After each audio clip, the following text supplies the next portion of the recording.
We can all but move on from the idea of getting Jordan Seaton. The question is, should Oregon feel good about the offensive line?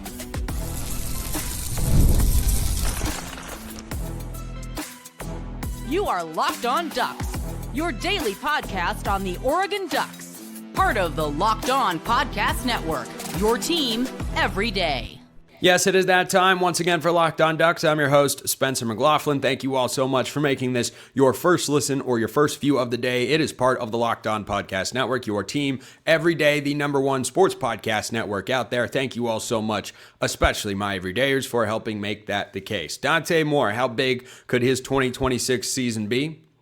He's got more than a few guys to throw the football to, and some thoughts on Oregon's coordinators on today's show, which is brought to you by our friends at FanDuel. FanDuel is officially in playoff mode. Every game day during the NFL playoffs, FanDuel is giving customers even more ways to get in on the action. Visit FanDuel.com to get started. So, Jordan Seaton is apparently, according to Matt Zenitz, not even going to visit Oregon anymore, but they're still in the fold. Still in the fold. I don't know how you get a guy like that if you're not able to get him on campus for a visit. I mean, I guess they've had him on campus for a visit before. Back when he was getting recruited as a high school guy. I'm not seeing it.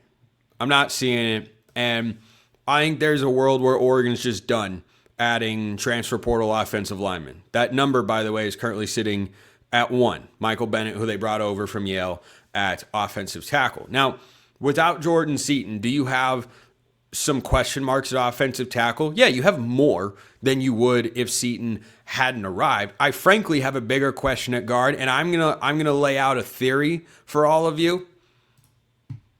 I think it's a pretty good theory. I think it's solid. So I'm just gonna throw it out there. But Alik Terry also deserves a lot, and I mean a lot of respect here, or benefit of the doubt, because amidst different groups, guys that have come and gone, high school developed guys, transfer guys, Alik Terry has just found a way to make it work over and over and over again. And Michael Bennett doesn't lack size or experience. 6'5", 310 pounds. Maybe he comes over and is the next to Johnny Cornelius, who came from Rhode Island and for 2 years was a darn good right tackle. At left tackle, I'd have to think Fox Crater is the leader in the clubhouse to be the starter. Based on the limited sample size that we have seen from the redshirt freshman going into his third year in 2026, feel pretty good about him, quite frankly. Dude was a blue chip recruit coming out of high school that had some notable programs that were going after him. By year 3, as an offensive lineman, a position group that always is going to take extra time to develop, that's about the time that everyone finds out, okay, are you ready to be a contributor, or are you going to just be a rotation guy that might wind up hitting the portal because there isn't a path to playing time here? Now, one option to keep in mind, this is a guy who battled injury, I think, the entire season, quite frankly, and thus did not actually see the field, but might have if he hadn't been hurt. Bryce Bolton is a name that pops into my head. Again, another one of those dudes that's kind of in a make or break situation from an experience standpoint. If he's going to be a multi-year starter on Oregon's offensive line, that kind of would have to begin now, you'd think, unless he's willing to hold out and just continue to be a rotational guy. Kavika Rogers has another year of eligibility going into his 5th year of college football. When he's played, he's been solid. PFF graded him at 67 this past year in 108 snaps. He was Oregon's 3rd most snapped guard. And Iuli and Prenon were so consistent and so steady at those particular spots that, yeah, I wonder who's going to start and what the battles will look like at the tackle positions. But frankly, left guard is a bigger mystery to me. Who do you think is going to fill? Drop your thoughts in the comments below. Shoot me a message. You guys know how to get in touch with me at this point. I think there's going to be a legitimate battle there. But here's my theory. Here's my, and it's just that. It's just a theory. It's just an idea that I'm throwing out there. Do you know who is listed on Oregon's roster at 6'5", 318 pounds? Gernorris Wilson. Do you know the exact listed body frame of one Emmanuel Prenon, who PFF had graded as the number 2 offensive guard in all of college football, FBS or FCS? 6'5", 318 pounds. Now, from what we've seen from Gernorris Wilson so far at right tackle, when he has filled in at that spot, I have seen a guy that is far more capable in the run blocking department than in the pass blocking department. And Prenon this year was, of course, really, really good at both. Now, maybe it doesn't wind up actually happening with Gernorris Wilson. Maybe it happens with Michael Bennett, who's 6'5", 310 pounds, same sort of build there. But I wonder if there isn't going to be a positional shift somewhere. Maybe they brought in Bennett because they're moving Wilson to guard. I don't think Crater, with how good he's looked so far, is someone that would slide to the inside. Maybe Emmanuel Ihanacho's a true freshman as a guy that can see some action there. But there are some other names to keep in mind who, in the offensive line recruiting and development pipeline, should be pretty close, if not outright ready to go. Bryce Bolton is one of those guys. Trent Ferguson is somebody we saw a little bit this season in a couple of spot situations when the offensive line depth was being challenged. He was a redshirt freshman this past year, and though he's 6'7", played on the interior. Dimitri Manning is a guy that was a true freshman this past year. Maybe he's ready to slide into a spot like that. Douglas Utu is another name. It's not as if there aren't options. There just isn't an Emmanuel Prenon level. We know what's going to happen here, where he's coming in and starting. You know he's going to play at a high level. There are options. There just isn't a super proven option. And there isn't a super proven option at tackle per se in the Big Ten, but there's plenty of potential. And the good news, this again emphasizes how important it is that Poncho decided to come back, because you're facing these questions, which are legitimate ones, that unless they make another, and by the way, if you go look at the list of interior offensive linemen in the transfer portal that are available, there's no home run. I was about to say higher, but this is not the way it works. There's no home run addition that's just waiting to be had. I know Mississippi State offensive tackle went into the portal. Maybe Oregon will kick the tires. Obviously, they were looking at Jordan Seaton and reportedly still are. We'll see how this all plays out, but the expectation, I think, as I record this show, is that he's going to wind up at LSU. Obviously, they were doing that for a reason, but as I've talked about, I think the staff looked at that more as a luxury addition, not a need. Left guard is a legitimate giant question mark right now. If I filled out an offensive line, we'll just say starting 5, I feel pretty solid about who 3 of the spots would be. Poncho's at center, Iuli's at right guard. That's an elite pass protection combo, by the way. Fox Crater's at left tackle. Right tackle is Gernorris Wilson or Michael Bennett. And then left guard, up in the air. So I don't think there's an interior transfer move that's going to be made. You're either going to have somebody play significant snaps for the first time, like a Trent Ferguson, or you're going to move somebody around positionally. I think that's where Oregon's at. And do I feel as bullish about this group as I did last year? Not quite. Do I see it as some glaring, massive weakness right now? Also, no, because I trust Malik Terry. So leave your thoughts in the YouTube comments below. Hit me up on Twitter, however you want to get in touch. What about the guy they're going to be protecting, Dante Moore? How bonkers could he go in 2026? I'll talk about that next.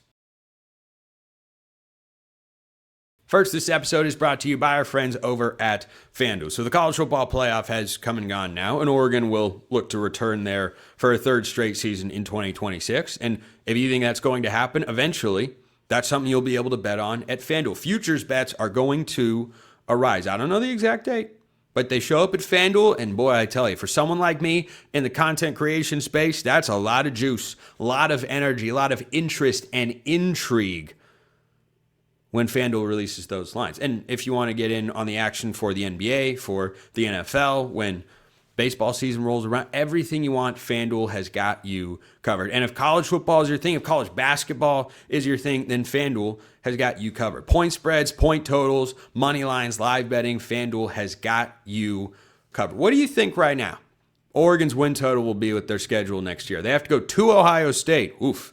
Michigan's coming to Autzen. They're going to be good. Kyle Whittingham's their head coach. We all know what he's capable of. What do you think it would be? My guess is 9.5. That's what it was this year. They've gone over each of the last 2 seasons. When that information becomes available, we shall discuss it here on the show, and you can bet it over at FanDuel. FanDuel's the best place to get into the action all year long and get into playoff mode with the NFL too. Check them out at FanDuel.com.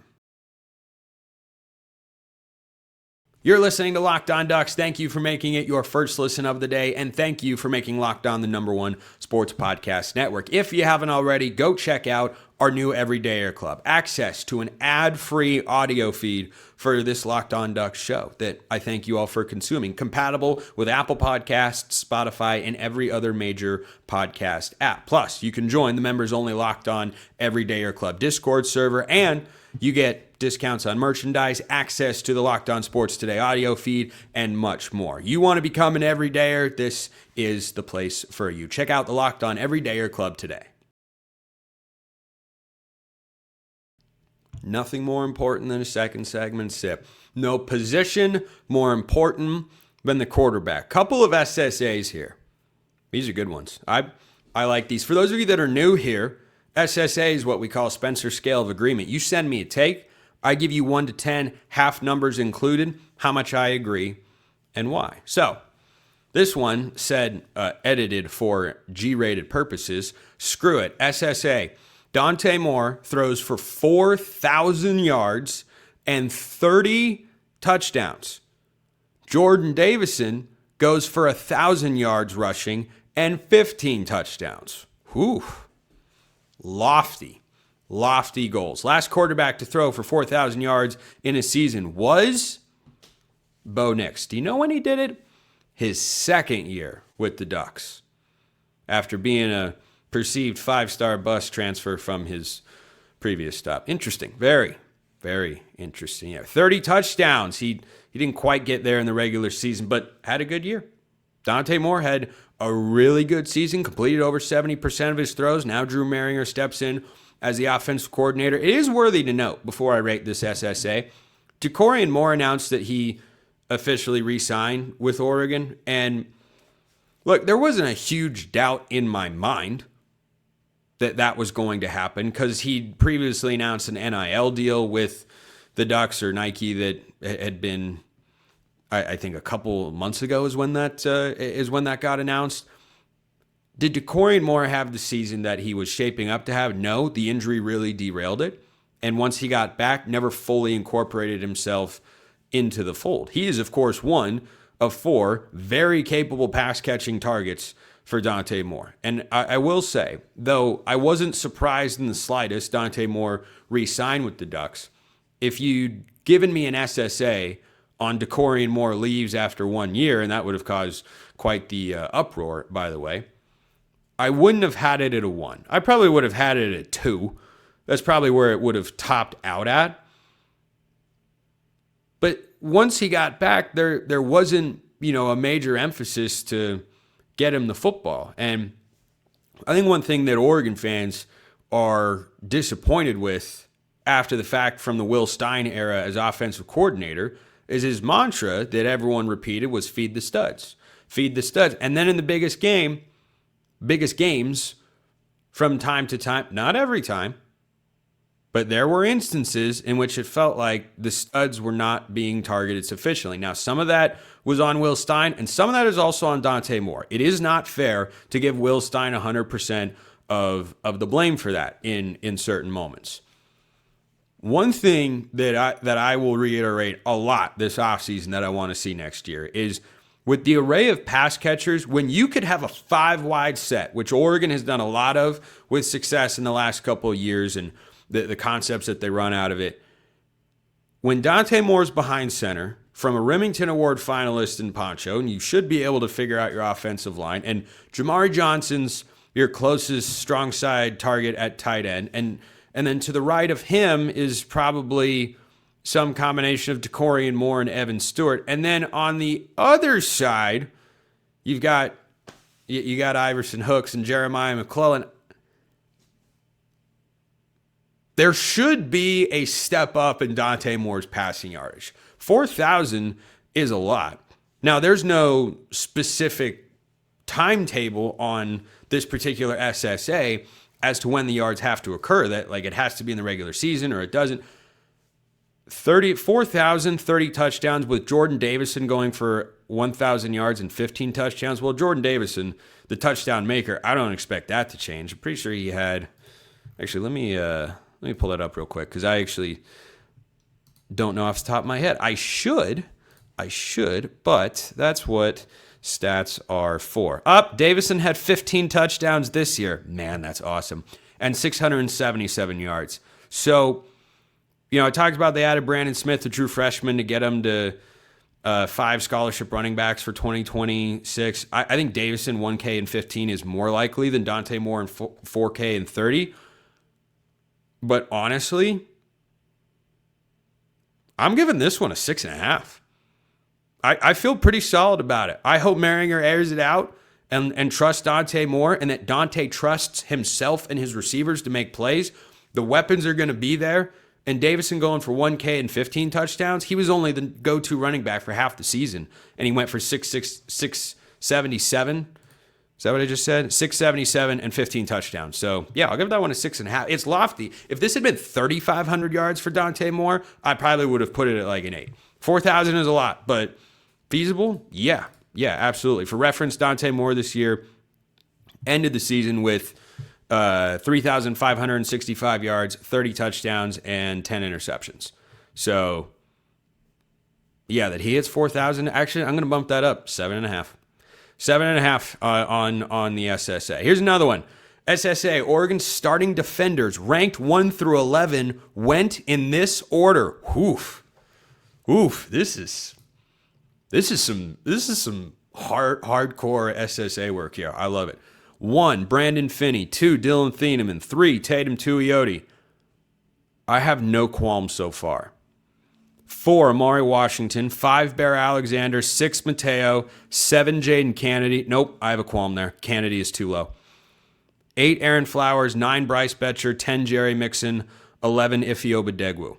Also, side question. Am I too high on Flowers? I've been told he wasn't as great as I say he was, but I think he's elite and could be Oregon's best safety in 2 years. No, I'm a huge Aaron Flowers fan. Yeah, he didn't have a great day in the Peach Bowl against Indiana, but, who did? Legit question. Nobody really did. So, yeah, Finney being number 1, not going to push back on that. Thieneman 2, correct. Tuioti is 3. I got to be honest, I think Jaden Kennedy is 4. You've got him at 7. I think he's 4. Amari Washington, the best of the defensive linemen after Tate. Yeah, I agree with that. Bear above Mateo. I agree with that. Mateo above Flowers. I do agree with that. Even though Mateo statistically didn't have the year that we were hoping for, he was still darn good. Bryce Betcher, if you're putting the whole season out there, you'd probably have to have Jerry Mixon 11th and Iffy 10th. I think you're pretty close. I think you're pretty darn close to what I'd be putting together in the list. So let me put that at an 8. That's a big score right there. But yeah, having 4 of the guys that I'd put in the top 7 back, that's pretty fantastic. And you replace the number 2 guy in Thieneman with 5 of the top 7 back. You replace number 2 in Thieneman with Coy Parrish. Defense should be really, really good. Definitely no excuses for Chris Hampton on that front. Defense should be elite once again. Gosh, that was a good one. That was good. Speaking of coordinators, how should we feel right now?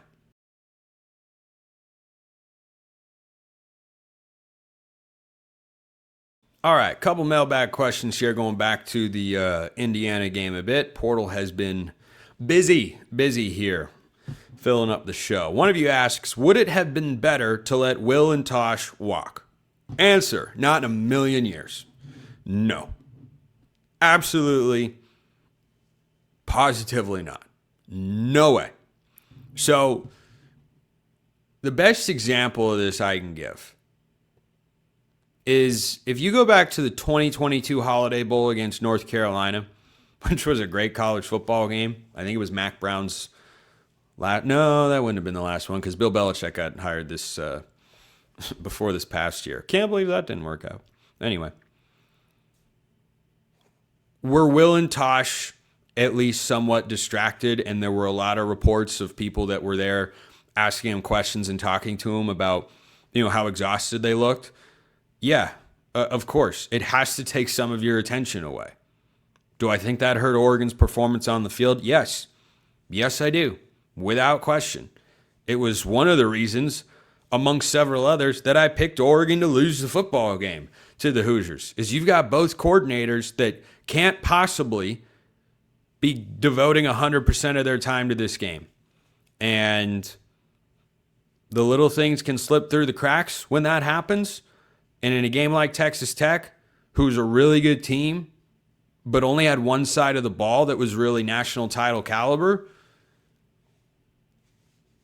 you're able to get away with it.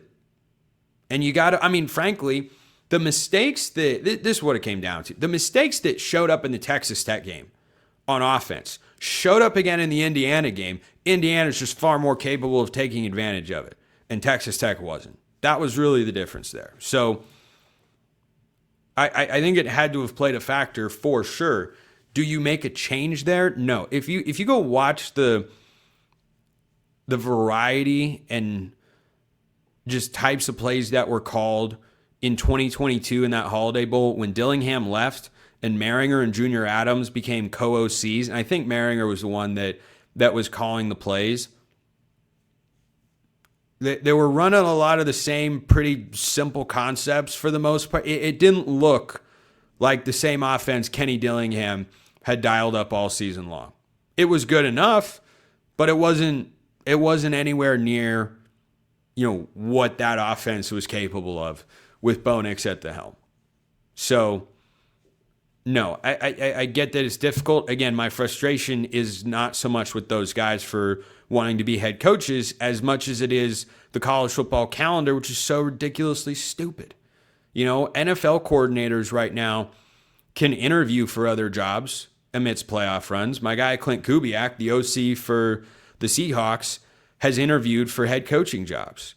That in and of it itself is not that big of a distraction compared to actually having the job and having to actively manage the transfer portal. That's the problem. That requires so much time, and I think can also mess with the vibe in the locker room as well, even though publicly I'm sure guys will say they're happy for their coordinators and want them to do all this. Yeah, and then on the other side of the coin, Kenny and Sadiq put out a thank you message to Oregon and mentioned everybody except Will Stein. That didn't feel like an accident or an omission. Those guys are not putting those things together in 30 seconds. And it was, it slipped my, or anything like that. So I don't know exactly what went down there. That's just the fact of the matter. But would it have been better to let them walk? No. It'd be better if the calendar was properly set up so that they could interview for and take head coaching jobs at a later date and be able to give their full attention to the matter at hand. So, no, it would not have been better to do that. But another question, how do we feel about Drew Mehringer as a Stein disciple? I've gotten a lot of, say, comments, whether, online or in person over the phone with folks. This topic comes up a lot. I'm sure it'll come up again in the off-season shows that I do. But there are times in coaching where one guy has the job because he was incredibly qualified to get it and he was the right hire for the time. And then when he moves on, another hire gets made and it's an internal promotion and people go, you had him on staff the entire time? What in the world were you doing? I think one example of that, I think he was an internal promotion, is in the NFL, the 49ers promoted DeMeco Ryans to being their defensive coordinator after Robert Saleh got hired to be a head coach of the Jets. I'm fairly certain that is the case. I'm going to double check that real quick. But D'Amico Ryans was on staff. And yeah, so he was their linebackers coach from 2018 to 2020. And Robert Saleh was good. But when a guy is behind somebody else, it might be limiting his potential while also being able to learn from what that guy did have to offer as a coach and coordinator. And I think 49ers fans would probably tell you that Robert Saleh has been a good defensive coordinator for a long time. D'Amico Ryans was better. And I watched the last couple of years, the defenses those guys have run, they're cut from the same cloth. They're running the same system, of course. D'Amico Ryans was underneath Robert Saleh. But every timing in the coaching world, it can be very random. So maybe this is Drew Mehringer's moment. Maybe Dan Lanning made this hire, and perhaps we should give him benefit of the doubt, because he's known for a while, hey, Drew, I don't think you were ready back in 2023. Now that you've been with me for a long time, here's another good example of this. Bryant Haynes, who's going to win the Broyles Award, Indiana's defensive coordinator, he began with Curt Cignetti as the linebacker coach. Back at Elon in 2017, he's been on staff with Cignetti for 9 years, and he will be for a 10th when the 2026 season kicks off.